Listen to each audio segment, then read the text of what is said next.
জাতীয় শিশু ও মহিলা কমিশনের আধিকারিকেরা পৌঁছে গেছেন। সরাসরি কালীগঞ্জের ছবি দেখানোর চেষ্টা করবো। তামান্নার মায়ের সঙ্গে কথা বলছেন এই মুহূর্তে অর্চনা মজুমদার। তৃণমূলের বিজয় উল্লাসের বলি ছোট্ট তামান্নার বাড়িতে কালীগঞ্জে জাতীয় মহিলা কমিশন। তামান্নার মায়ের সঙ্গে কথা বলছেন অর্চনা মজুমদার। তারপরে আমি ওইদিকে পড়ে গেছি, মেয়ে এদিকে পড়েছে আর আমি একদম হয়ে আমি বড়, যেহেতু আমি এদিকে পড়ে গেছি, মেয়ে ওইদিকে পড়ে গেছে।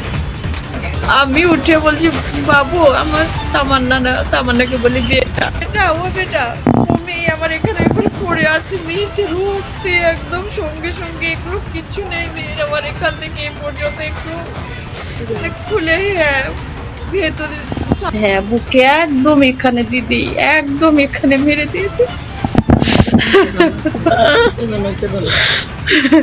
মন্ত্রী তাই পুলিশ মন্ত্রী হওয়ার সাথে পুলিশের উপর একটা প্রচ্ছন্ন চাপ তো আছেই, যাতে এই কেসটাকে আস্তে আস্তে লেন্দি করে দেওয়া যায় এবং পরিবারের ওপর বিভিন্ন প্রলোভন দেখি তাদেরকে নিজের কবজায় নেওয়া যায়, সেই লক্ষ্য নিয়ে কিন্তু আজ পর্যন্ত এই 10 জনের বেশি ধরতে চাচ্ছে না।